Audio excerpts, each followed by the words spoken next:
잠깐 같이 기도드리겠습니다.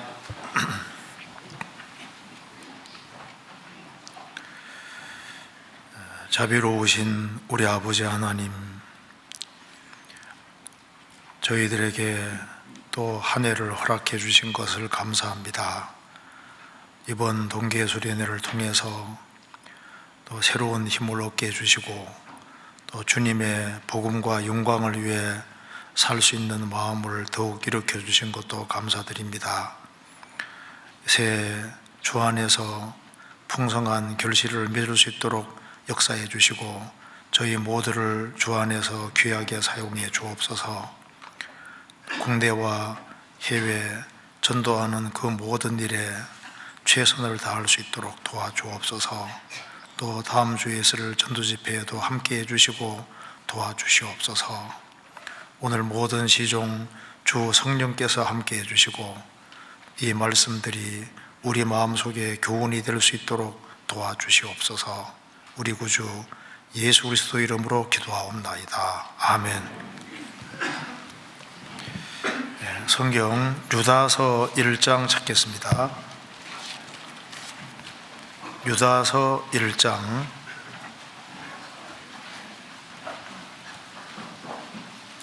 유다서 1장입니다.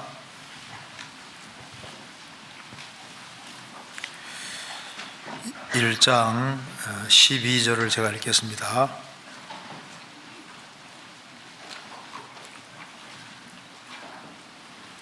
1장 12절.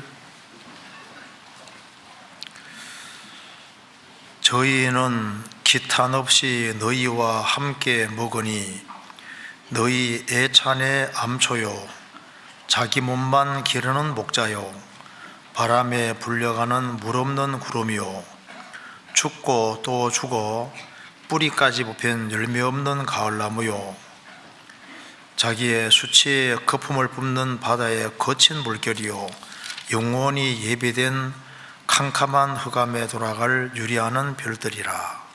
거기까지입니다.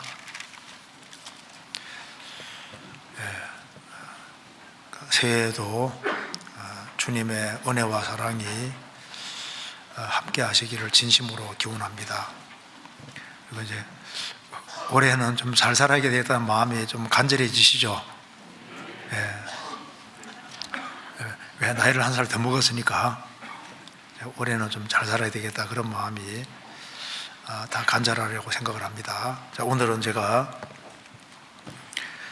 베드로 후서 2장과 유다서 1장 말씀을 중심으로 해서 좀 아주 간단한 사실을 좀 생각해 보려고 합니다. 여기 유다서 1장 12절 끝에 보면은 여기 저희라는 사람에 대해서 말하면서 물 없는 구름이요 이 구절이 기록이 되어 있습니다. 여기 유다서 받는 사람들 속에 가만히 들어온 사람들이 있었습니다. 거짓 일꾼들입니다. 이 가만히 들어온 사람에 대해서 여러 가지를 말하면서 이 사람들은 물이 없는 구름이다 이렇게 얘기를 했습니다. 그리고 그 앞에 베드로후서 2장 찾아보겠습니다. 베드로후서 2장 17절.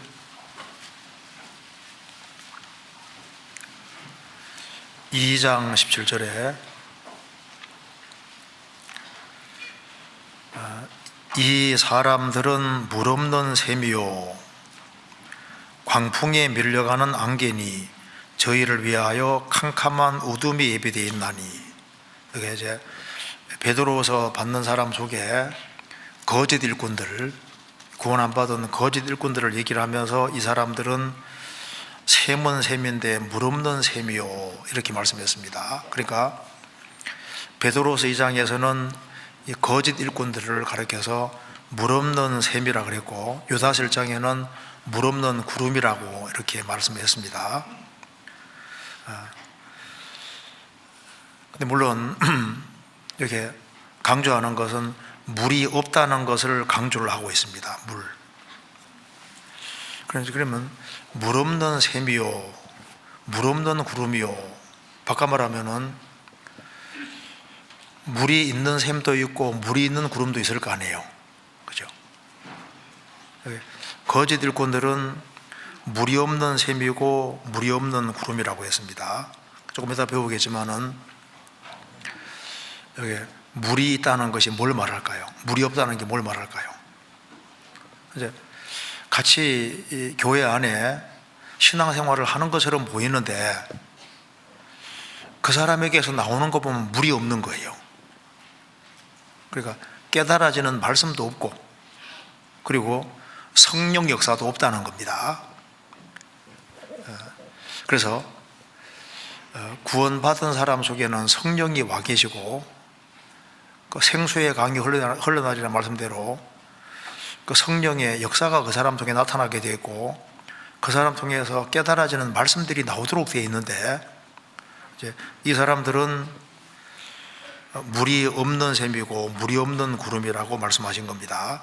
그래서 새해를 시작하는 시점에서 나는 정말 물이 있는 샘일까 물이 있는 구름일까 그런 걸 한번 생각을 해봐야 되겠습니다. 그래서 제가 먼저 베드로후서 2장과 유다서 1장을 중심으로 해서 여기에 물이 없는 샘, 물이 없는 구름이라고 한 이 사람들이 어떤 사람인지를 먼저 좀 생각을 해보고 그 다음에 물이 있는 샘, 물이 있는 구름이라는 것이 구체적으로 어떤 의미인지를 한번 같이 생각을 해보도록 하겠습니다. 그래서 새해에는 우리를 통해서 여기 물이 많이 흘러나오는 이제 그런 사람들이 되면은 주님의 영광을 받으시리라고 생각을 합니다. 좀 같이 한번 생각을 해보겠습니다. 자, 먼저 베드로후서 2장 17절 보겠습니다. 이 사람들은 물 없는 샘이요. 이 사람들이 누구냐 하면 그 앞에 2장 1절 보겠습니다. 2장 1절 그러나 민간에 또한 거짓 선지자들이 일어나섰나니 이와 같이 너희 중에도 거짓 선생들이 있으리라. 저희는 멸망케 할 이단을 가만히 끌어들여 자기들을 사신 줄을 부인하고 임박한 멸망을 스스로 취하는 자들이라. 민간에 구약시대 때 이스라엘 백성들 속에서 거짓 선자들이 많이 일어났었습니다. 그런데 신약시대에도 그런 일이 있다는 겁니다. 그래서 너희 중에도 거짓 선생들이 있으리라. 이 사람들은 여기 너희라는 사람은 구원을 받은 사람이고 너희 중에 거짓 선생들은 구원을 안 받은 사람들입니다. 저희들. 그래서 저희는 멸망케 할 이단을 가만히 끌어들여 이단 중에도 지엽적인 것에 틀린 그런 이단도 있는데 멸망케 할 이단이 있습니다. 멸망케 할 이단을 가만히 끌어들여 자기들을 사신 줄을 부인하고 임박한 멸망을 스스로 취하는 자들이라. 예수님이 피로서 죄값을 지불하셨는데 주님의 피공로를 배쳐가는 사람은 천국 갈 수 있는 길을 원천적으로 막는 겁니다.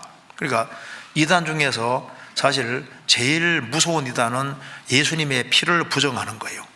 속죄를 부정하는 겁니다. 자기들을 사신 주를 부인하고 그걸 안 받아들이는 거예요. 그래서 복음을 안 받아들이면 성령이 들어오질 않습니다. 그래서 여기에 하나 넘겨보겠습니다. 17절 그래서 이 사람들은 물 없는 샘이요 광풍에 밀려가는 안개니 저희를 위하여 캄캄한 어둠이 예비되어 있나니. 저희는 구원을 안 받은 사람입니다. 캄캄한 어둠이 예비되어 있다는 것은 이제 죽음 건너가면 영원한 지옥에 떨어질 걸 말씀하는 겁니다. 그런데 그 뒤에 보면은 또 20절 보시겠습니다. 만일 저희가 우리 주 대신 구주 예수 그리스도를 알므로 세상의 더러움을 피한 후에 다시 그 중에 얽매이고 지면 그 나중 형편이 처음보다 더 심하리니 의의 도를 안 후에 받은 거룩한 명령을 저버리는 것보다 알지 못하는 것이 도리어 저희에게 나으니라. 참 속담이 이르기를 개가 그 토하였던 것에 돌아가고 돼지가 씻었다가 더러운 구덩이에 도로 누웠다는 말이 저희에게 응하였도다. 이제 교회에 연결되어서 하나님 말씀을 배웠습니다. 그래서 저희가 우리 주 대신 구주 예수 그리스도를 알므로 세상의 더러움을 피한 후에 그 알았다는 것이 어떤 식으로 알았냐면 일종의 도덕 선생으로 알은 겁니다. 예수님을 자기의 모델로 생각을 하고 예수님을 닮으려고 노력을 했던 겁니다. 그런데 예수님을 구세주로 받아들이지 아니하면은 속이 바꿔지질 않습니다. 그래서 한번 바르게 살아보고 착하게 살아보려고 했다 그 말입니다. 했는데 다시 그 중에 얽매이고 지면 그 나중 형편이 처음보다 더 심하리니, 그래서 한때 믿어보려 하다가 구원이 안 이루어지면은 훨씬 악하게 바뀌는 일이 얼마든지 있습니다. 그래서 의의 도를 안 후에 받은 거룩한 명령을 저버리는 것보다 알지 못하는 것이 도리어 저희에게 나으니라. 참 속담에 이르기를 개가 그 토하였던 것으로 가고, 개니까 토하였던 것으로 가는 겁니다. 돼지가 씻었는데 겉만 씻은 거예요. 여전히 돼지니까 더러운 구덩이에 도로 누웠다는 말이 저희에게 응하였도다. 여기 이제 이 구절을 잘 이해하기 위해 한 구절을 보겠습니다. 마태복음 12장입니다. 똑같은 내용이 이겁니다. 마태복음 12장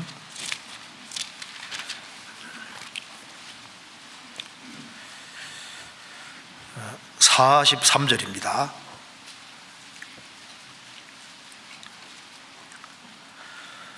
더러운 귀신이 사람에게서 나갔을 때 불 없는 곳으로 다니며 쉬기를 구하되 얻지 못하고 이에 가로되 내가 나온 내 집으로 돌아가리라 하고 와보니 그 집이 비고 소재되고 술이 되었거늘 이에 가서 저보다 더 악한 귀신 7을 데리고 들어가서 거하니 그 사람의 나중 형편이 전보다 더욱 심하게 되느니라.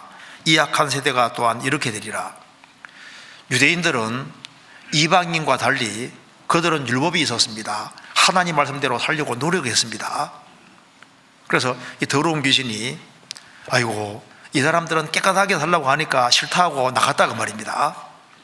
나가서 이제 이래저래 다니다가 다시 와보니까 여기 여전히 그 집이 비고 비어 있는 거예요. 그러니까 소재하고 술이 되었거늘 열심히 쓸고 닦고 집을 고치려고 했다 그 말입니다. 예수님 당대 유대인들은 하나님 말씀대로 살려고 얼마나 노력했습니까? 율법을 철저하게 지키려고 노력하고, 그래서 정말 자신들을 교육을 시키고 말씀을 따라 살려고 노력을 했습니다. 그래서 율법으로 쓸고 닦고 고치고. 그런데 구세주가 오셨는데 구세주를 안 받아들이잖아요. 여전히 집을 비워둔다 그 말입니다. 그래서 그보다 악한 귀신 7이 들어가니까 훨씬 더 악해졌다. 그래서 유대인들은 예수님이 오셨는데 훨씬 더 악해져서 예수님 배척으로 끝이 났잖아요. 그런데 예수님이 죽으시고 부활하신 이후에 사도들이 복음을 전해도 복음을 안 받아들이고 이제 예수님을 따라 살려고 노력을 하고 닮으려고 노력하고 소지하고 열심히 수리하는데 여전히 비워두는 거예요. 주님이 안 들어온다 그 말입니다. 왜? 주님의 복음을 안 받아들이면 성령이 들어오실 수 없잖아요. 그래서 나중 형편이 전보다 더 심하게 되느니라. 그러니까 열심히 살아보려고 노력했지만은 아무리 세월 지나도 보면 물이 안 나오는 거예요. 알고 보니까 샘은 샘인데 물 없는 샘이다. 왜 물 없는 샘이 되냐면은 그리스도가 들어와 있질 않잖아요. 구원을 안 받았잖아요. 죄의 사함을 얻으라. 그리하면 성령을 선물로 받으리니, 성령이 들어오셔야만, 그래야만 물이 나올 거 아니에요. 성령이 안 들어왔다 그 말입니다. 유다서 다시 보시겠습니다. 유다서 1장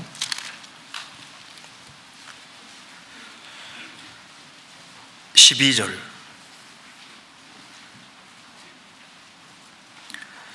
저희는 누구냐 하면은 3절에 보시겠습니다. 사랑하는 자들아, 내가 우리의 일반으로 얻은 구원을 들어 너희에게 편지하려는 듯이 간절하던 차에 성도에게 단번에 주신 믿음의 도를 위하여 힘써 싸우라는 편지로 너희를 권할 필요를 느꼈노니 이는 가만히 들어온 사람 볕이 있습니다. 우리 일반으로 얻은 구원입니다. 이것은 공통된 구원이고 또 성도에게 단번에 주신 믿음의 도라고 했습니다. 예수님은 십자가 죽으실 때 단번으로 다 이루셨고, 그래서 속죄를 완성하셨기 때문에 한 사람이 구원받을 때도 단번으로 구원을 받는 겁니다. 그래서 요한 웨슬레가 미국에 전도하러 갔다가 실패하고 돌아왔습니다. 그래서 찰스 웨슬레가 동생이 먼저 구원받고 난 이후에 본인도 자기 구원 문제로 굉장히 고민이 많았는데 피터 벨러라는 목회자가 단번 구원에 대해서 얘기를 하니까 요한 웨슬레가 그 이해가 안 되는 거예요. 그런데 성경을 사사시 뒤져보니까 단번 구원이 맞는데 자기는 안 이루어지는 겁니다. 그러다가 올더스 게이트에 있는 조그만한 모임 뒷자리에 앉았다가 구원을 받습니다. 그때가 1738년 5월 24일. 그때 단번 구원이 맞더라 그 말입니다. 성경도 그렇게 되어 있는 자기도 이제 구원 받다 보니까 이해가 되는 거예요. 하나님의 선물을 받는 거니까 오랜 시간 걸리는 게 아니라 단번에 구원 받는 게 맞습니다. 그래서 단번에 주신 믿음의 도라고 했는데, 이는 가만히 들어온 사람 볕이 있습니다. 이 가만히 들어온 사람은 단번 구원이 뭔지를 모르는 거예요. 그래서 여기에 12절에 저희는 가만히 들어온 사람들입니다. 저희는 기탄 없이 너희와 함께 먹으니 너희 애찬의 암초요. 모임을 자꾸 하면은 자꾸 걸리는 거예요. 뭔가 이게 대화가 안 되고, 암초는 눈에 안 보이게 배를 부수는 거잖아요. 교회 안에 항상 문제를 일으키고, 뭔가 이게 안 통하는 거예요. 그리고 자기 몸만 기르는 목자여 아주 이기적이고, 그리고 바람을 물려가는 물 없는 구름이요. 그래, 구름이 싹 지나가면 뭐 비라도 내려주면 좋은데 뭐 그 사람이 왔다 갔다 하는데 뭐 그게 물이 나오는 게 없는 거예요. 물이 어디 뭐 간정을 하고 뭘 해도 이게 뭐가 진리가 안 나온다 그 말입니다. 뭐 귀가 열려야지 말이 분명할 텐데 없는 거예요. 그래서 죽고 또 죽어 뿌리까지 뽑힌 열매 없는 가을나무요. 2번 죽었다고 했습니다. 아무리 세월 지나도 열매가 안 맺히는 거예요. 나중에 보니까 뿌리까지 뽑혀 있다. 근본 자체가 잘못되어 있는 겁니다. 알고 보니까 성령을 받은 적이 없는 거예요. 유다서 1장 19절입니다. 이 사람들은 당을 짓는 자며 육에 속한 자며 성령은 없는 자니라.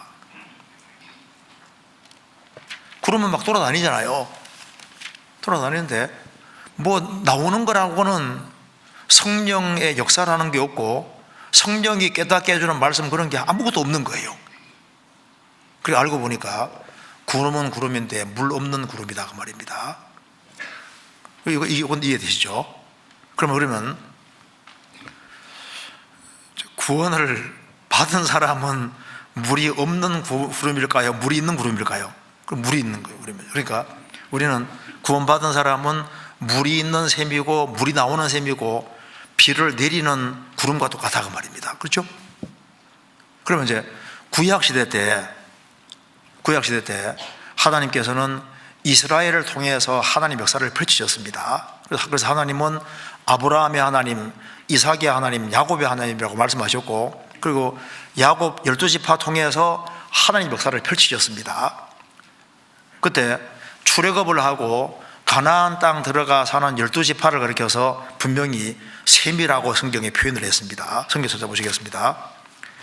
신명기 33장입니다.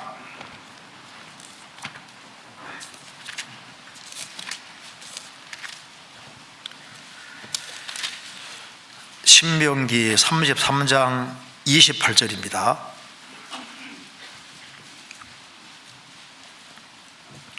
28절. 이스라엘이 안전히 거하며 야곱의 셈은 곡식과 새 포도주의 땅에 홀로 있나니 곧 그의 하늘이 이슬을 내리는 곳이로다. 이스라엘이여 너는 행복자로다. 여호와의 구원을 너같이 얻은 백성이 누구뇨? 그는 너를 돕는 방패시요 너의 영광의 칼이시로다. 내 대적이 내게 복종하리니 내가 그들의 높은 곳을 밟으리로다. 모세가 이스라엘이 가나안 땅 들어가기 직전에 마지막으로 예언한 말씀입니다. 자, 이제 가나안 땅 들어가 살게 될 12지파를 보면서 이스라엘이여 너는 행복자로다. 여호와의 구원을 너같이 얻은 백성이 누구뇨? 에집트에서 압제받던 이스라엘 백성들이 양의 피를 경험하고 홍해바다 통과하고 출애굽을 했고 40년 광야 생활 이후에 이제 가나안 땅 들어가 살게 되는 겁니다. 그들은 구원을 경험한 백성인 거예요. 그래서 너는 행복자로다. 우리도 마찬가지입니다. 우리도 이 죄악 세상에서 여호와의 구원을 경험한 사람들입니다. 그래서 여기 여호와의 구원을 경험한 이스라엘 12지파를 특별히 이제 가나안 땅에 두시는데 28절에 이스라엘이 안전히 거하며 야곱의 셈은 셈이라고 했습니다. 셈은 곡식과 새 포도주 땅에 홀로 있나니, 홀로 있다는 것은 가나안 땅에 구별되어 있다는 겁니다. 그들은 구별된 백성입니다. 곧 그의 하늘이 이슬을 내리는 곳이로다. 가나안 땅에는 곡식과 새 포도주가 있는 땅, 하늘에 이슬을 내리는 땅이라고 했습니다. 그런데 이 야곱과 대조에서 그 에서에 대한 축복, 창세기 27장에 보면은 에서는 땅의 기름짐에서 뜨고 관계없고 내리는 하늘 이슬에서 들 것이며, 그러니까 에서가 사는 곳은 뭐가 없냐면은 땅의 기름짐과는 관계없는 곳이니까 거기에는 곡식과 새 포도주가 없는 땅이에요. 하늘의 이스라엘에서는 이스라엘과는 관계없는 땅이다 그 말입니다. 그런데 가나안 땅은 곡식과 새 포도주가 있고 하늘에 이슬이 있는 곳이다 그 말입니다. 신약시대로 바꿔 말하면은 거기에는 풍부한 뭐가 있습니까? 양식이 있고, 포도주가 있는 것처럼 거기에는 하나님 주시는 기쁨이 있고, 포도주는 기쁨의 그림자입니다. 기쁨과 사랑이 있고, 하늘에 내리는 이슬이 있는 것처럼 하나님의 은혜가 내리는 바로 그곳이 가나안 땅이다 그 말입니다. 그런데 이 가나안 땅에 있는 이스라엘 12지파를 가리켜서 뭐라고 했냐면 여기에 야곱의 셈은 12지파를 뭐라고 했습니까? 셈이라고, 셈. 근데 왜 하필이면 야곱의 12지파, 야곱 자손을 왜 셈이라고 표현했을까요? 하나님의 역사가 누구 통해 나타나는 겁니까? 이 야곱 12지파 통해서 하나님이 구약 역사를 펼치시고 그 이스라엘을 통해서 그리스도께서 오시고 전 세계 사람이 구원받게 되는 통로가 되니까 거기에서 하나님의 성령 역사하시고 하나님 말씀이 나오는 곳이기 때문에 야곱의 12지파를 셈이라고 했는, 특별히 구원을 경험한 12지파를 셈이라고 한 거예요. 그렇죠? 여호와의 구원을 너와 같이 얻은 자가 누구뇨? 여호와의 구원을 경험한 사람들, 그리고 그 가나안 땅에 있는 사람들을 가리켜서 야곱의 셈이라고 했다고 말입니다. 여기 시편 147편 보시겠습니다.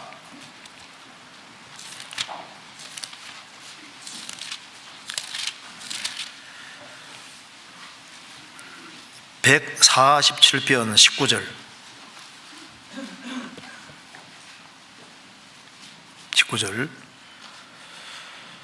저가 그 말씀을 야곱에게 보이시며 그 율례와 규례를 이스라엘에게 보이시는도다. 아무 나라에게도 이같이 행치 아니하셨나니 저희는 그 규례를 알지 못하여도다. 할렐루야. 하나님께서 그 하나님의 말씀을 야곱에게 보이시며 그 율례와 규례를 이스라엘에게 보이시는도다. 아무 나라에게도 이같이 행치 아니하셨나니, 하나님이 이스라엘 민족을 선택하셨고 이스라엘 역사 속에서 어떻게 했습니까? 하나님이 말씀을 내려주시고 그들에게 성령 역사를 나타내 주셨습니다. 그렇기 때문에 구약시대 때는 이스라엘 12지파, 구속받은 12지파가 야곱의 셈인 거예요. 셈. 그 셈은 셈인데 물이 나오는 셈이다 그 말입니다. 성령 역사가 있는 셈이다 그 말입니다. 신약시대도 마찬가지인 거예요. 신약시대도. 성경 요한복음 4장입니다.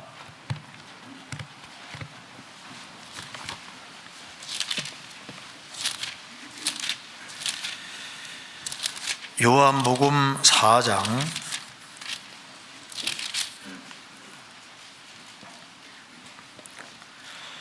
13절입니다.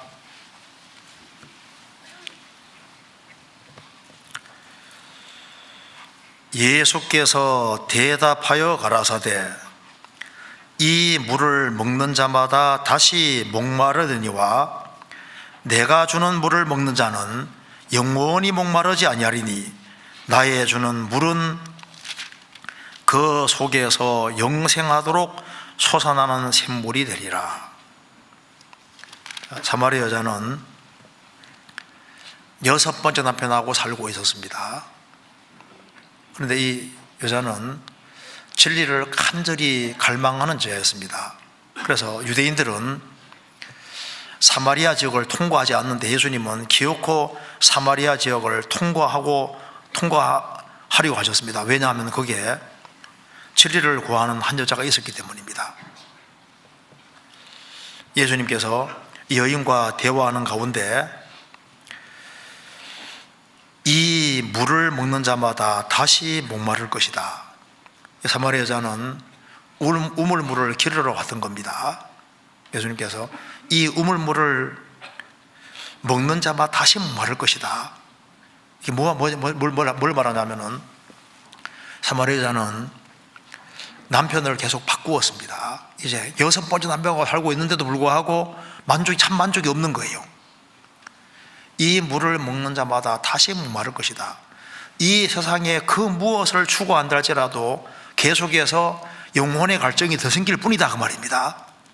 그 일시적인 것밖에 안 된다는 겁니다. 그러면서 예수님 말씀하시기를 내가 주는 물을 먹는 자마다, 이런 우물물 말고 내가 주는 물을 먹어야 되는데 너는 영혼의 갈망을 가지고 있는데 이 물을 육신의 물 가지고는 안 된다 그 말입니다. 내가 주는 물을 먹는 자마다 영원히 목마르지 아니하리니 나의 주는 물은 그 속에서 영생하도록 솟아나는 샘물이 되리라. 내가 주는 물은 샘물이 되리라 했습니다. 그러니까 내가 주는 물은 샘물인데 무슨 샘물이냐 하면은 솟아나는 샘물이라는 겁니다. 그래서 이 사마리아 여자가 바로 예수님이 내가 바로 그러라 하고 깨닫게 해주실 때, 그때 이제 예수님이 구세주라는 걸 확실하게 딱 깨닫게 되었습니다. 그럼 예수님이 내가 주는 물을 할 때 뭘 말하는 걸까요? 성령을 말씀하시는 거예요. 성령. 그래서 성령을 말씀하는 건데, 물 먹으면 해갈되는 것처럼 성령이 오실 때 영혼의 갈증이 해갈될 걸 말씀하시는 거예요. 그래서 성령을 확실하게 받은 사람은 이 물이 영생하도록 솟아나는 샘물이 되리라고 했지 않습니까? 그런데 그 성령께서 우리 속에 들어오시면은 구원받은 사람도 일종의 샘물이 되는 겁니다. 그렇잖아요. 물이 나오는 샘물이 되는 거예요. 자, 이 물이 성령이라고 말씀했습니다. 성경 요한복음 7장입니다. 7장 37절.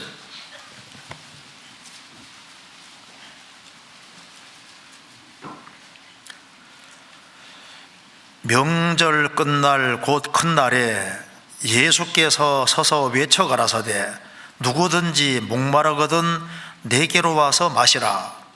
나를 믿는 자는 성경의 이름과 같이 그 배에서 생수의 강이 흘러나리라 하시니 이는 그를 믿는 자에 받을 성령을 가리켜 말씀하신 것이라.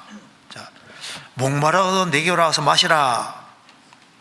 그게 바로 뭘 말하냐면 성령을 말씀하시는 거예요. 그래서 한 사람이 이제 구원받을 때 성령이 오시면은 신약시대 성령은 나가셔야 안 나가세요? 안 나가시잖아요. 주와 판자는 함정이 되고 보종으로 들어오시기 때문에 나가지는 않습니다. 그러니까 성령이 오셔서 나가지는 않으니까 계속 있으니까 이 물은 솟아나는 생물이 되리라. 새 계속 솟아나는데, 그럼 봐요. 우물물하고 샘물하고 좀 다르잖아요. 제가 어릴 때 저희 집 앞에 바로 한 2, 3m 앞에 우리 이제 우물이 있었는데요. 나중에 이 우물이 갈라져서 그걸 메꿔버렸습니다. 우물은 딱 메우면은 물이 더 이상 안 나와요. 근데 샘은 막기가 어렵습니다. 샘은 어떻게 시멘트로 틀어막아도 또 삐집고 나와요. 샘하고 우물 좀 다르잖아요.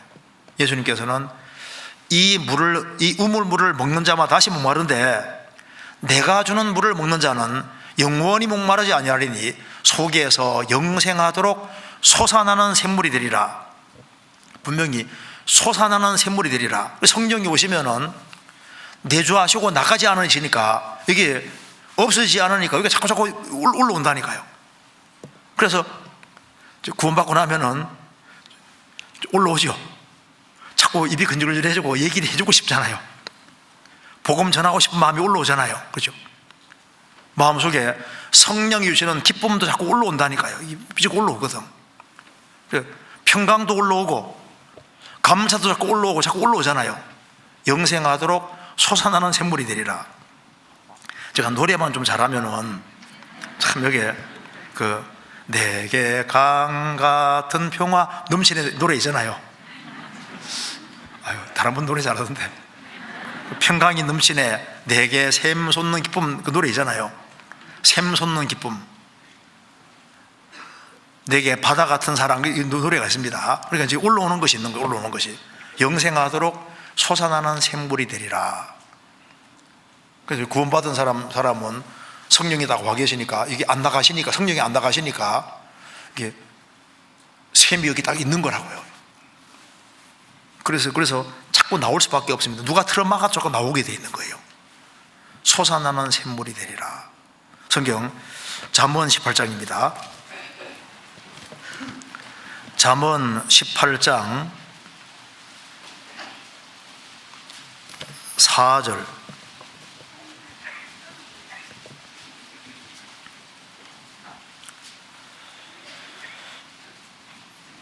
명철한 18장 4절입니다. 명철한 사람의 입의 말은 깊은 물과 같고 지혜의 샘은 솟처르는 내와 같으니라.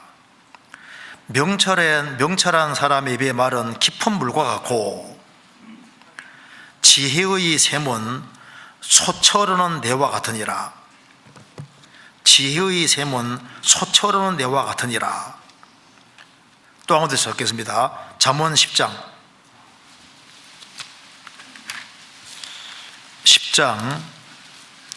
11절 같이 읽겠습니다.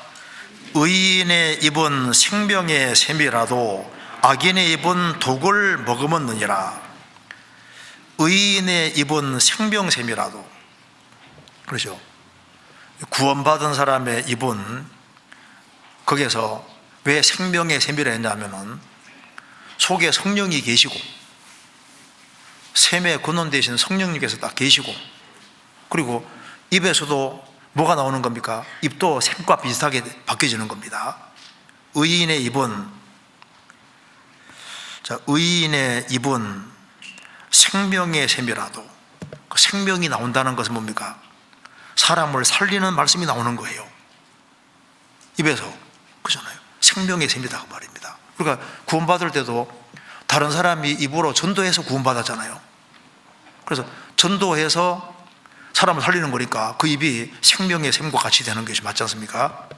잠언 13장 14절,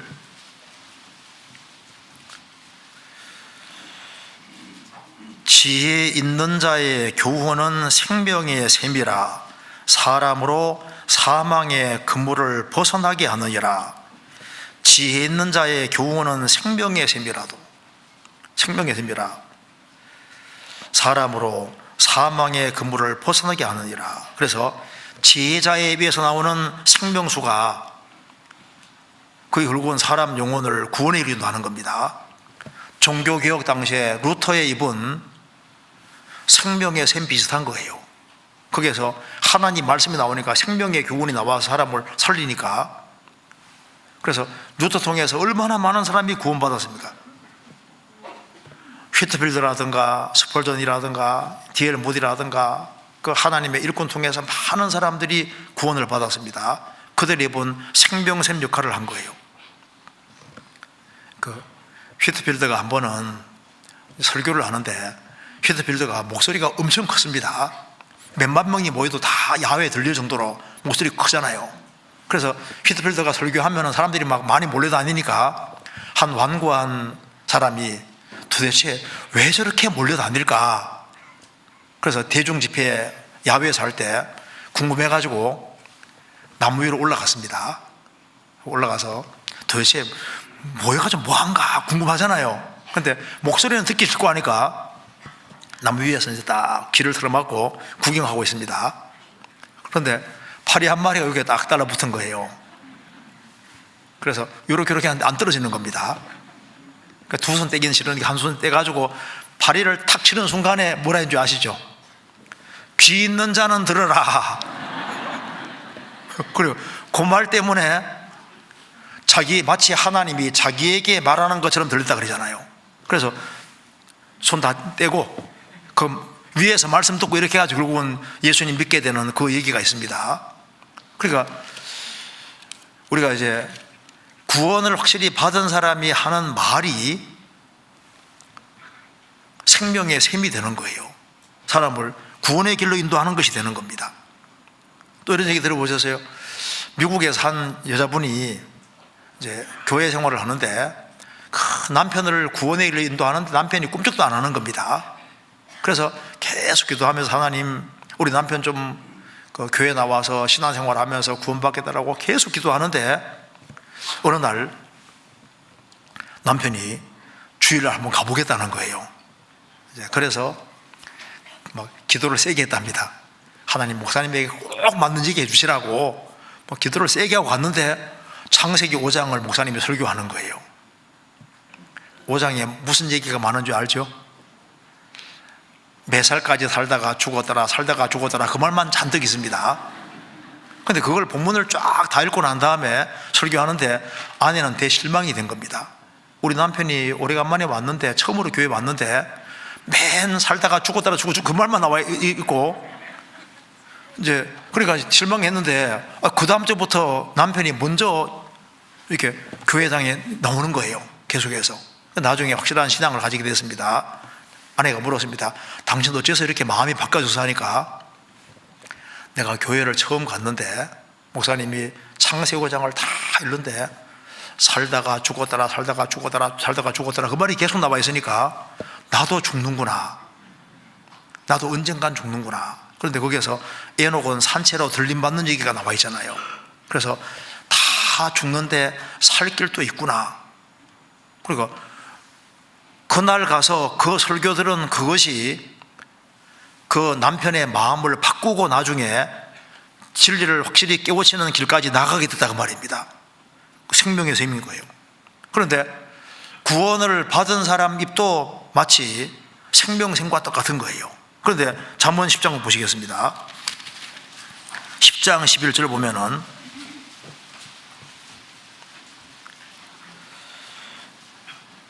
의인의 입은 생명의 샘이라도 악인의 입은 독을 머금었느니라. 얼마나 무서운 말입니까? 악인의 입은 독을 머금었느니라. 입이 독을 머금고 있으니까 입만 벌리면 어떻게 되는 겁니까? 죽이는 말이 나오는 거예요. 죽이는 말이. 그래서 생명이 없는 사람들이 하는 말은 거의 사람을 죽이는 말입니다. 인간은 진화됐다. 얼마나 이게 무서운 말이에요. 하나님은 없다. 심각한 말입니다. 우리 시대에 죽이는 말을, 그 독한 말을 많이 나오는데, 왜냐하면 이게 속이 잘못돼서 그런 거예요. 구원을 받은 사람은 샘은 샘인데 물이 흘러나오는 샘이라고 분명히 말씀했습니다. 이사야 58장입니다. 이사야 58장 11절입니다.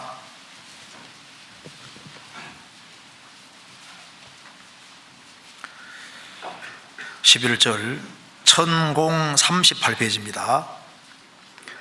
나 여호와가 너를 항상 인도하여 마른 곳에서도 내 영혼을 만족케 하며 내 뼈를 경고케 하리니 너는 물된 동산 같겠고 물이 끊어지지 아니하는 샘 같을 것이라.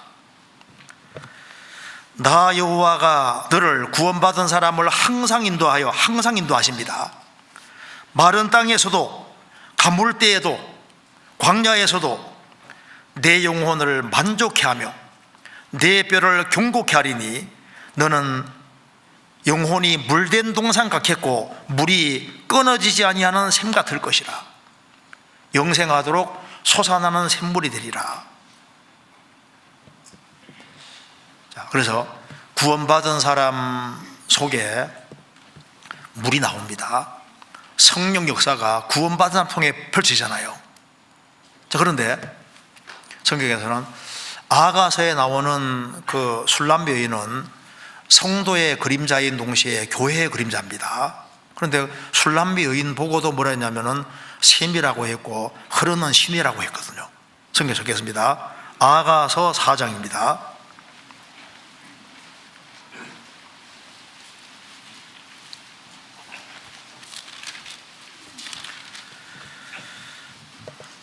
아가서 4장 12절 12절 나의 누이 나의 신부는 잠근 동산이요 덮은 우물이요 봉한 샘이로구나. 15절 같이 읽겠습니다.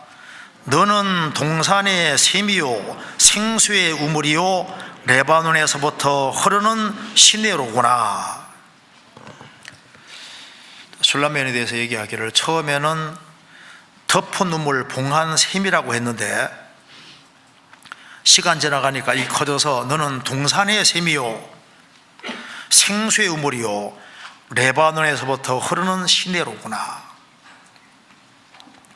이거 보면 좀 생각나는 것이 있습니다. 우리 교회도 참 옛날에는 너무 작았잖아요. 작았는데 점점 물이 많이 흘러나와서 이제 이게 너는 동산의 샘이요 나중에는 레바논에서부터 흐르는 시내로구나. 그러니까 이제 이 샘에서 시내로 물이 엄청 많이 흘러나와서 그래서 국내에도 그 많은 이제 물이 흘러서 많은 교회들이 생기고 해외에도 많은 교회들이 생겼잖아요. 에덴 동산에도 4강이 흐르고 있었습니다. 이스라엘 40년 광야 생활을 할 때도 반석 쉬니까 물이 나왔고 강이 흘렀습니다. 교회도 지금 강이 흐르고 있는데 샘은 샘인데 아주 큰 샘이 되고 거기서 아주 엄청나게 많은 물이 흘러나와서 흐르는 시내로구나. 그래서 많은 지류들이 생겨서 여기저기에서 많은 교회들이 지금도 생기고 있잖아요. 이제 그래서 여기 구원을 받은 사람과 교회는 샘은 샘인데 물이 나오는 샘, 성령의 역사가 있고 말씀이 나오는 그런 곳이다 그 말입니다. 그렇죠? 그 다음 여기 한번 보시겠습니다. 여기 야고보서 4장 찾겠습니다.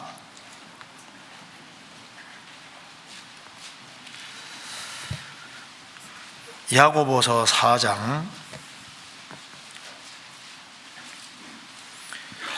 자, 혀에 대해서 이야기하면서 11절입니다. 4장 11절. 샘이 한 구멍으로 어찌 단불과 쓴불을 내겠느뇨. 야고보 3장 11절 3장 11절입니다. 샘이 한 구멍으로 어찌 단불과 쓴불을 내겠느뇨. 샘 한 구멍에서 단불도 쓴불도 같이 나오면 안 되잖아요. 이걸 왜 얘기를 하냐면은 10절에 한 입으로 찬송과 저주가 나난도다. 내 형제들아 이것이 마땅치 아니하리라. 샘이 한 구멍으로 어찌 단불과 쓴불을 내겠느뇨.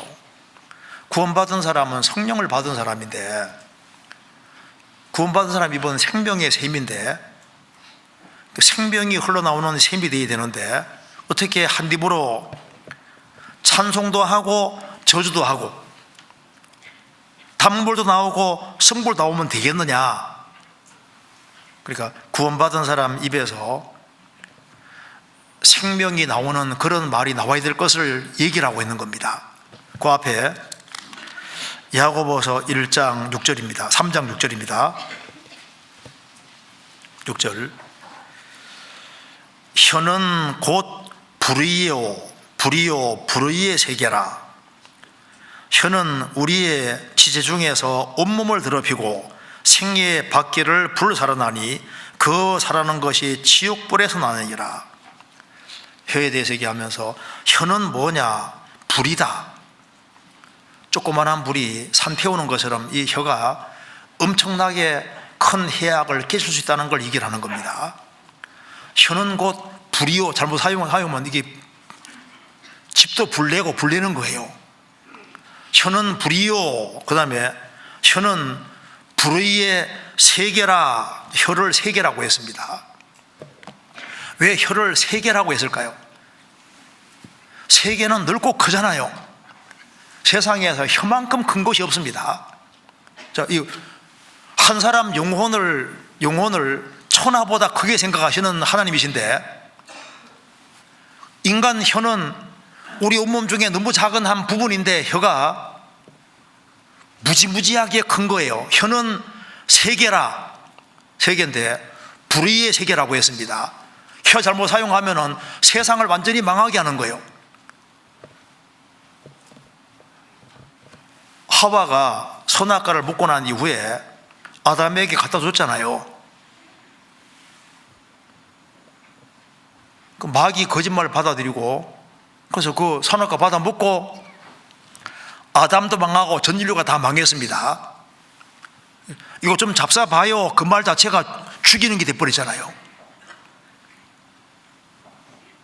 그러니까 이 혀를 잘못 사용하면은 가정도 망치고 사회도 망치고 국가도 망치고 전 세계도 아수라장 만들 수 있습니다.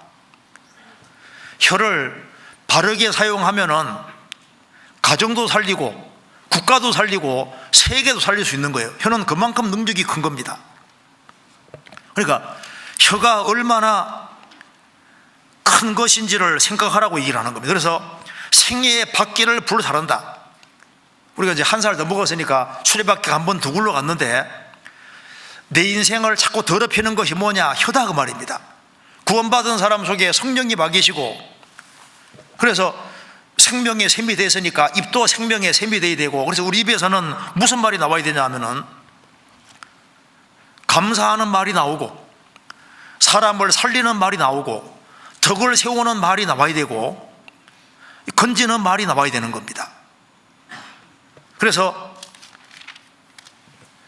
영혼과 입은 연결되어 있기 때문에 너희들은 속에 생명의 샘이 됐고 속에서 솟아나는 샘물이 됐는데, 그럼 이것이 입도 연결되어 있는데 입도 생명의 샘이 나와야 되고 단 것이 나와야 되는데 왜 쓴 것이 나오고 짠 것이 나오고 엉뚱한 게 나오느냐?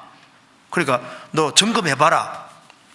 근본이 똑바로 되어 있느냐 생각해보라는 겁니다. 우리의 말이 우리 인생을 만드는 겁니다. 그래서 성경에 말씀하기를, 이사야 57장에 말씀하기를, 입술의 열매를 짓는 여호와가 말하노라. 구원받으면은 속에 우리가 새로운 피조물이 되고, 새로운 피조물이 되면은 분명히 속이 바뀌었으니까 입도 바꿔지게 돼 있는 거예요. 사람의 생각이었다면 그 위인도 그러다는 말씀대로 생각이 그 사람입니다. 위대한 생각을 하는 사람이 위인인 거예요. 자나깨나 어떻게 하면 사귀실까 생각하는 사람은 사기꾼이잖아요. 그러니까 이제 그 생각이 표현되는 것이 언어이기 때문에 그 언어를 잘 들어보면 그 사람을 알 수 있다니까요. 속에 생명이 참으로 이루어진 사람, 성령이 와 있는 사람은 말을 할 때 사람을 살리고 세우는 그런 생명의 말이 나와야 된다는 것을 말씀하고 있는 겁니다. 그래서 성경 창세기 3장에 뱀 얘기하면서 옛뱀, 뱀이 가장 강교하다고 되어 있잖아요. 뱀은 혀가 갈라져 있습니다.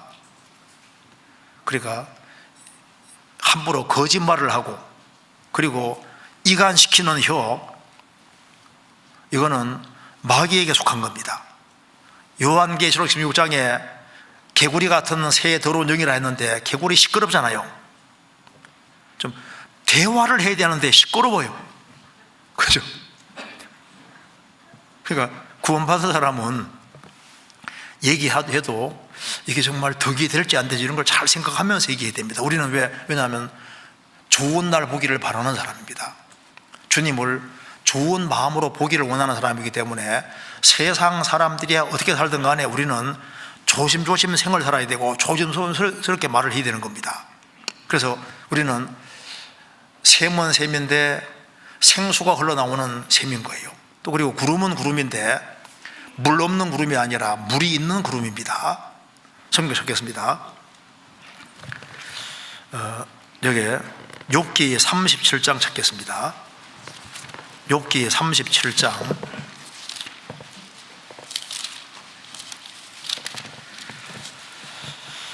11절.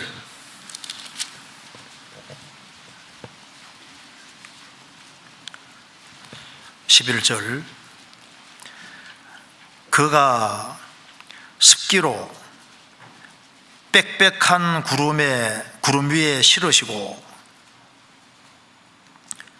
번개의 빛에 구름을 널리 펴신즉 구름이 인도하시는 대로 두루 행하나니 이는 무릇 그의 명하시는 것을 세계상에 이루려 함이라. 혹 징벌을 위하며 혹 토지를 위하며 혹 긍휼 베푸심을 위하여 구름으로 오게 하시느니라.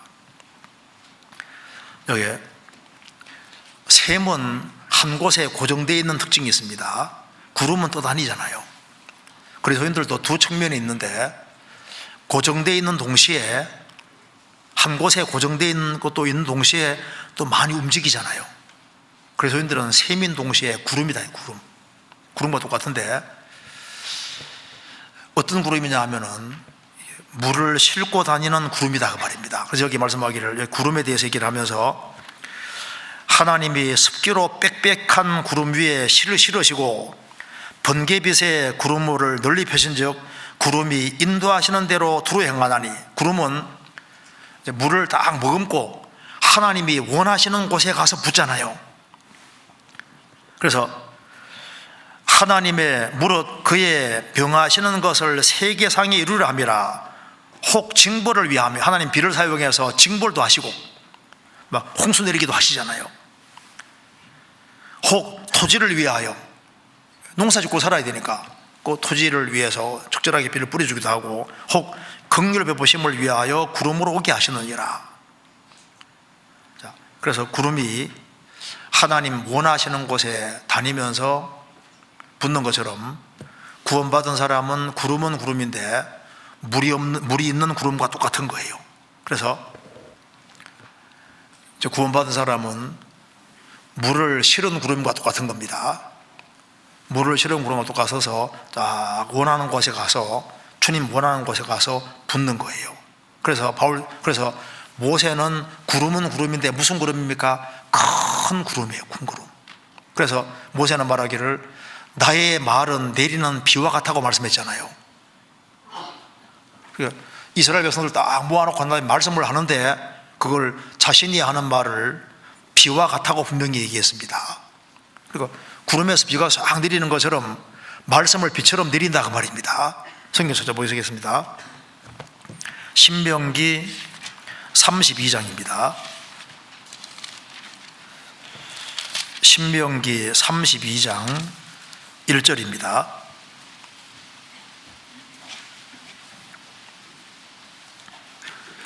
(32장 1절) 하늘이여 귀를 기울이라. 내가 말하리라. 땅은 내 입의 말을 들을지어다. 나의 교훈은 내리는 비요, 나의 말은 맺히는 이슬이요, 연한 풀 위에 가는 비요, 채소 위에 담벼로다. 모세는 말했습니다.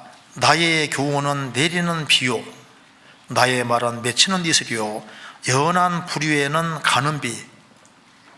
연한 풀 위에 소나비 오면 안 되잖아요. 그래서 연한 풀 위에 가는 비요, 채소 위에 담벼로다. 담벼는 장마비, 소나비 말하는 겁니다. 그래서 모세는 마치 뭐하라고 말하는 거냐면은 구름이 비를 쏟아내리는 것처럼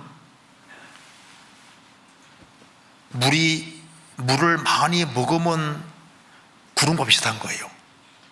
그래서 신약 성경에서도 바울 사도가 나는 씨 먹고 아볼로는 물을 주었다고 되어 있잖아요. 물을 주었다고. 그리고 바울 사도는 신약 성경 14권을 읽고 했으니까 그가 3차에 걸쳐 전도 여행하면서 많은 곳에다가 물을 부었습니다. 그렇잖아요. 그러니까 이제 그 설교를 쏟아내는 것 자체도 구름 역할을 하는 거하고 똑같은 거예요. 이곳저곳 다니면서 비를 내리는 것처럼 말씀을 내려서, 그래서 사람들을 구원해서 주님 품으로 인도했잖아요. 그런데 바울 사도는 설교가 좀 길었던 것 같아요. 성경 찾아봅시다. 사도행전 19장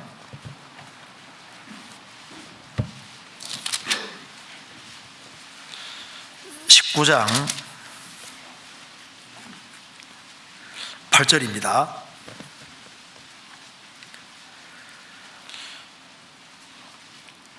바울이 회당에 들어가 석 달 동안을 담대히 하나님 나라에 대하여 강론하며 권면하되 어떤 사람들은 마음이 굳어 순종치 않고 무리 앞에서 이 도를 비방하거늘 바울이 그들을 떠나 제자들을 따로 세우고 두란노라는 서원, 두란노 사람이라는 서원에서 날마다 강론하여 이같이 2해 동안을 하매 아시아에 사는 자는 유대인이나 헬라인이나 다 주의 말씀을 듣더라. 2년 동안 하루도 안 빠지고 쫙 성경을 얘기했다고 말입니다. 그런데 이 웨스턴 텍스트라는 필사본에 보면은 바울 사도는 오전 11시부터 오후 4시까지 그 사이에 그 비는 시간 거기에 설교했으니까 상당히 길게 설교했던 것 같아요. 그 뒤에 한 장 넘겨보겠습니다. 20장 7절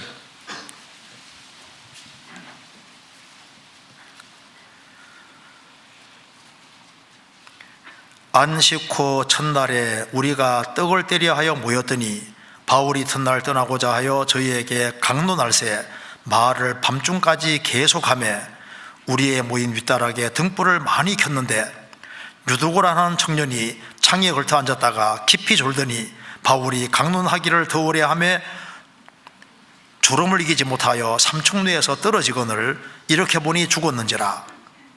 누구 잘못입니까? 뒤에 살렸다고 돼 있잖아요.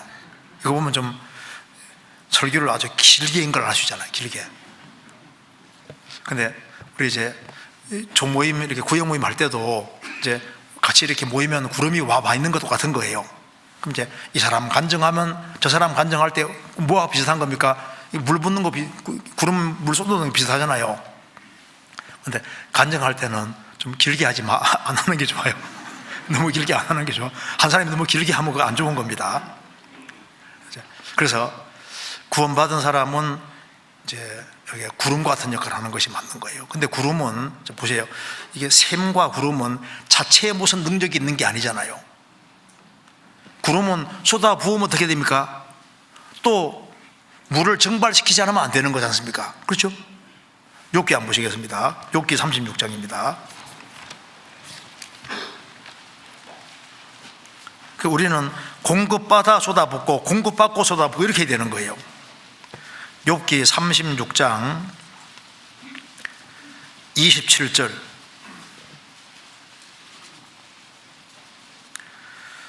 그가 물을 가늘게 끌어올리신 즉 그것이 안개에 되어 비를 이루고 그것이 공중에서 내려 사람 위에 쏟아지느니라. 이제 이게 구름에 비가 가득하다 하려면은 증발을 많이 시켜야 되는 겁니다. 그렇잖아요. 우리가 이제 쏟아붓고 나면은 또 그 다음에 공급을 또 받아야 돼요. 그러니까 이제 이 구름에서 비가 생기려면은 땅에서 많은 걸 이렇게 끌어올려야 되는 겁니다. 그렇잖아요. 그러니까 우리는 가정생활을 하면서도 이것저것 깨닫고 또 대화하는 속에서도 깨닫고 성경 배우는 속에서 깨닫고 이것저것 깨닫고 해가지고 물을 잔뜩 싣고 그리고 우리는 묵상이라는 과정을 통해서 또 계속적으로 주님 가까이 하는 것 통해서 또 교제 통해서 그렇게 해서 여러 종류의 물을 계속 이제 끌어들이는 겁니다. 그렇게 해가지고 또 한때도 충만해져서 쫙 간증을 했는데 또 하고 나면 또 없어지잖아요. 그 다음에 또 공급받아야 되죠. 그러니까 샘도 공급을 받아가지고 물을 흘리는 거예요. 구름도 공급받아 흘리는 거니까 우리 자체에 무슨 능력이 있는 게 아니다 그 말입니다. 그리고 이제 구름에 비가 가득하면은 이게 할 수 없이 쏟아내야 되는 것처럼 우리도 이제 하나님 말씀으로 채워지고 그 이제 성령으로 충만해지고 하면요, 이거 전해주고 싶은 마음이 생기잖아요. 그래서 시편 45편에 내 속에서 좋은 말이 넘쳐 그 말대로 속에서 이제 하고 싶은 그러니까 이 간절하게 올라오는 그런 마음을 가지고서 전도하면 얼마나 좋겠습니까? 다음 주에 전도 집회가 있는데 좀 빨리빨리 전화하고 해가지고 이번 전도 집회 때 정말 많은 사람들이 구원함을 얻을 수 있도록 그래서 새로 인도하는 사람이 없다 할지라도 다 자리에 앉아 있는 게 참 중요한 겁니다. 앉아서 같이 말씀 듣고 같이 교제하고 같이 기도하고 이렇게 하는 속에서 역사가 나타나는 거예요. 그래서 이제 말씀을 딱 전할 때 그게 뭡니까? 이제 물을 쏟아붓는 거하고 똑같은 거라니까요. 목사님이 딱 나와가지고 이제 쫙 말씀을 할 때 그게 뭡니까? 이제 구름이 싹 물 쏟아붓는 거 비슷하잖아요. 그래서 구원을 받은 사람은 샘과 같고 구름과 같은데 분명히 물이 있는 샘이고 물이 있는 구름과 똑같다 그 말입니다. 그래서 구원받은 사람은 잘 보시면은 틀림없이 거기에서 하나님의 말씀이 나와요. 그리고 거기서 저 사람 깨닫고 하는 얘기구나 그거 알 수 있는 힘이 있잖아요. 왜? 성령이 속에 와 계시니까. 그래서 구원을 안 받은 사람은 좋은 얘기 아무리 해도 영혼이 메말라 있으니까 살아있는 말씀이 나올 수가 없는 거라고. 성령 역사가 있을 수가 없는 거잖아요. 그러니까 구원받은 사람은 들으면 이게 알 수 있는 힘 같은 것이 있습니다. 왜? 성령이 와 계시기 때문에. 그래서 가장 중요한 것은 우리가 성령을 받았다는 게 중요한 것이고, 그 속죄 받아야지 성령이 들어오시는 거니까, 그러니까 복음을 정확히 전하는 것이 사람 살리는 길이 되는 거예요. 그래서 복음을 정확히 전할 때 우리 입은 생명의 샘이 되는 겁니다. 우리는 우리 위치에서 고정되어 있는 샘인 동시에 열심히 다니는, 물을 품고 다니는 그런 구름과 똑같은 거예요. 그래서 주님이 교회를 통해서 계속 역사하시기 때문에 우리 위치를 잘 지키면서, 그리고 우리가 접촉하는 사람들에게 최대한 이렇게 말씀을 간단하게 전하는 식으로 그렇게 하는 게 필요하겠습니다. 그리고 다음 주 집회를 위해서 같이 기도하고 이번에 꼭 협력했으면 좋겠습니다. 같이 기도하시겠습니다. 자비로우신 우리 아버지 하나님, 많은 사람 중에서 복음으로 저희들을 불러주시고 구원해 주신 이 크고 놀라운 은혜와 사랑을 인하여 감사를 드립니다. 새해를 맞이해서 정말 많은 사람들을 주님 품으로 인도할 수 있도록 역사해 주옵소서. 30배, 60배, 100배 그 이상 귀한 결실을 낳을 수 있도록 함께 해주시고, 열심을 품고 주를 섬길 수 있도록 도와주시옵소서. 다음 주부터 있을 집회에 함께 해주시고 말씀을 증거하시는 목사님에게 지혜와 총명과 능력을 주시고 건강도 지켜주셔서 이번에도 많은 사람들이 구원함을 얻을 수 있도록 역사해 주옵소서. 우리 모두를 또 귀하게 사용해 주옵소서. 우리 구주 예수 그리스도 이름으로 기도하옵나이다. 아멘.